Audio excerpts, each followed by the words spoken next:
Hello दोस्तों, स्वागत करते हैं आपका एक बार फिर से अपने YouTube चैनल आरके क्लासेज में।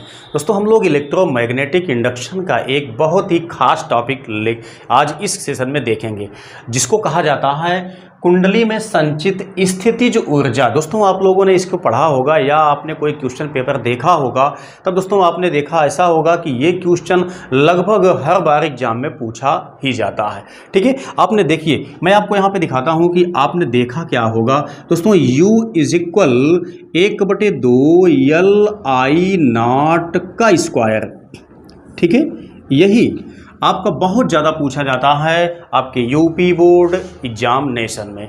तो हम लोग इसको यहाँ पे डेरिवेशन के माध्यम से निकालने वाले हैं कि कैसे इतना बनता है। साथ ही साथ दोस्तों, आपको बहुत ही लाजवाब कॉन्सेप्ट मिलेगा इस क्लास में। अगर आप लास्ट तक बने रहते हैं तो उम्मीद ये मैं करता हूँ कि आपको निराशा नहीं होगी, बहुत आसान तरीके से आप इस टॉपिक को समझेंगे।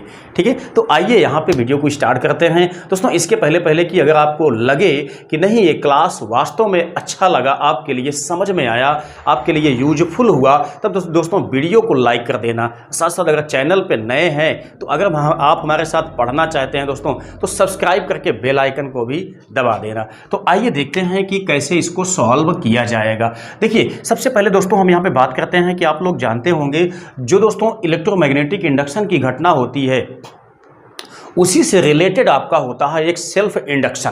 ठीक है, मतलब इसमें क्या होता है, इसमें दोस्तों ये होता है कि कोई कॉइल होती है, जब इसमें धारा के मान में परिवर्तन किया जाता है तो इसमें एक विद्युतवाहक बल उत्पन्न हो जाता है, जिससे इसमें एक धारा उत्पन्न हो जाती है, जिसकी दिशा जो होती है मुख्य धारा की दिशा के विपरीत होती है। ठीक है, यही होता है आपका क्या चीज़, सेल्फ इंडक्शन। अब बात को समझिए, जो इसमें उत्पन्न होता है या प्रेरित होता है विद्युत वाहक बल, वो दोस्तों क्या होता है, मेन धारा की दिशा के विपरीत में होता है।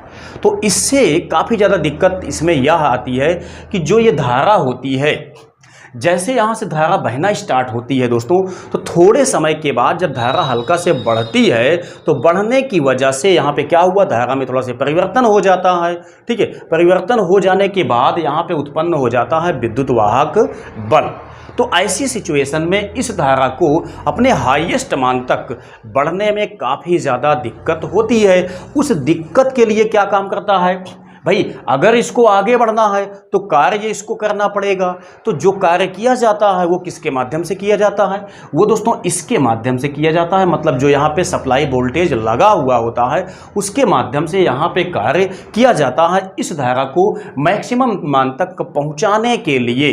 किसके विरुद्ध, जो यहाँ पे इंड्यूस्ड हुआ है, जो यहाँ पे प्रेरित हुआ है विद्युत वाहक बल, उसके विरुद्ध यहाँ पे इसको, बैटरी को कार्य करना पड़ता है धारा को मैक्सिमम मान तक पहुँचाने में। मैं सिंपल सी बात यहाँ पे एक एग्जांपल के माध्यम से समझाता हूँ आपको।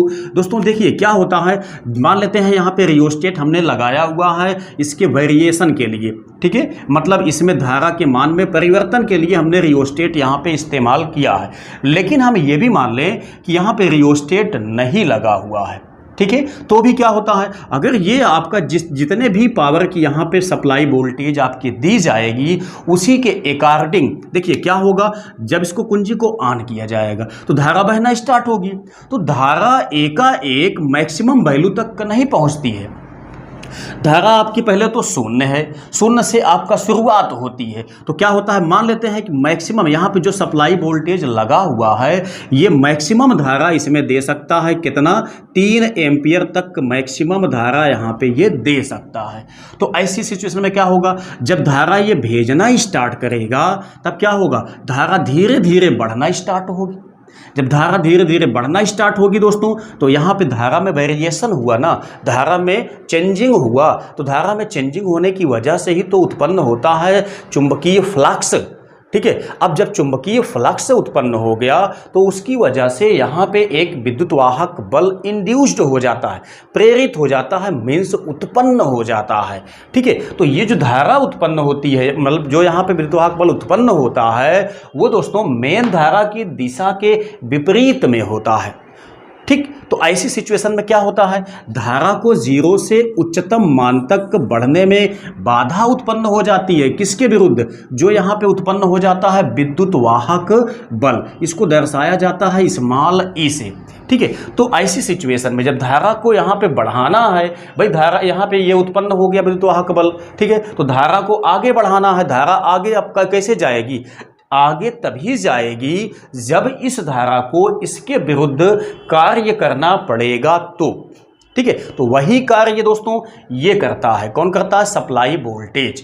जब वही कार्य सप्लाई वोल्टेज करता है, जो कार्य यहाँ पे किया जाता है इस धारा को 0 से लेके मैक्सिमम मान तक यानी शिखर मान तक पहुँचाने में, वही कार्य ये जो कुंडली बनी हुई है या ये सर्किट है, इसी में दोस्तों ऊर्जा के रूप में संचित हो जाती है। ठीक है। वही होती है कुंडली में संचित स्थितिज ऊर्जा। ठीक है। तो हम इसी को निकालेंगे। अब बात यहाँ पे देखिए कैसे इसका डेरिवेशन किया जाएगा। ठीक है। जो मैंने बात आपको यहाँ पे बताया दोस्तों, वही चीज़ आपका खास है, वही आपको थोड़ा सा इसमें बताना भी पड़ता है। अब हम ये मान लेते हैं कि सूक्ष्म आवेश को बैटरी द्वारा इसको पहुँचाने में किया गया कार्य भी सूक्ष्म है। ठीक है। यहाँ पे मैं लिखता हूँ, ठीक है, माना सूक्ष्म आवेश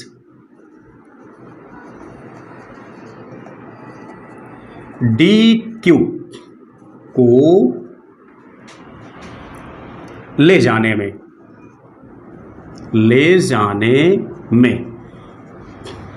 किया गया कार्य।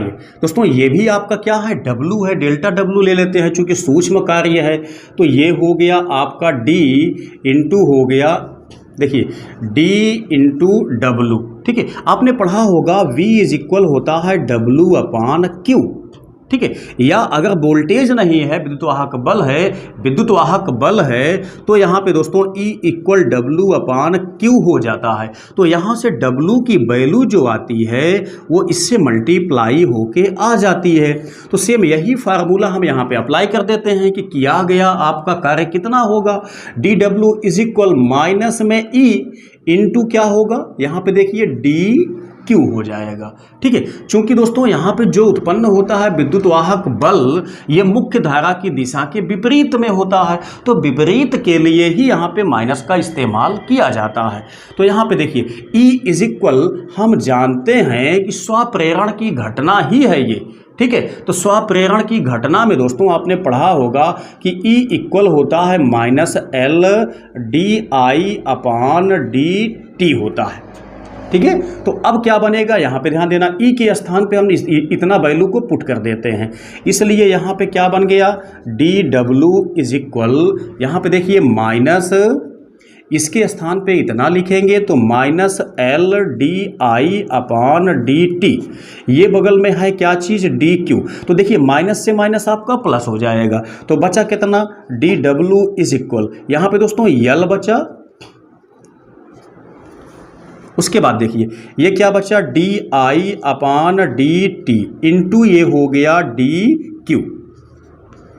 अब थोड़ा से मॉडिफाई करते हैं क्या चीज़, यहाँ देखिए इसको हम L को साथ में DI को बगल में ले लेते हैं। अब ये वाला अंश पे भेज देते हैं तो DQ अपान DT हो जाएगा। ठीक है। अब आगे देखिए, इसको मैं यहाँ से क्लीन करता हूँ तब आपके समझ में ज़्यादा आएगा। तो अब देखिए ये हो गया क्या चीज़, dW। अब दोस्तों यहाँ पे बात को समझिए, LDI इंटू DQ अपान DT आ गया। तो आपने पढ़ा होगा कि Q upon T is equal I होता है ना। तो ऐसे ही यहाँ पे देखिए Q upon T is equal I होता है, तो यही आपका क्या है, DQ अपान DT है, इसका मान भी I होगा। तो इसका मतलब यहाँ से क्या बन के आया, देखिए LDI इंटू इसके स्थान पे दोस्तों क्या आ जाएगा, I आ जाएगा। तो ये हो गया आपका I। तो यहाँ पे हम दर्शा देंगे कि DQ upon DT is equal I होता है। इसलिए यहाँ पे देखिए dW is equal L I, ये हो गया क्या चीज़, डी आई, चूंकि ये तो हट गया है।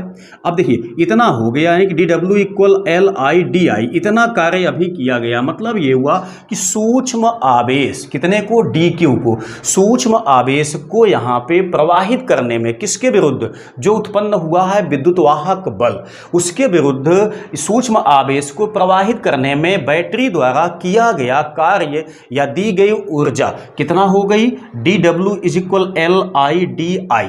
ठीक है। अब दोस्तों मान लेते हैं कि इस धारा, जो धारा यहाँ पे प्रवाहित होती है, उसको हम शून्य से लेकर मैक्सिमम मान, शिखर मान तक पहुँचाने की कोशिश करते हैं, तब कितना कार्य किया जाएगा उसको निकालना है। ठीक है। यहाँ पे हम लिखेंगे यदि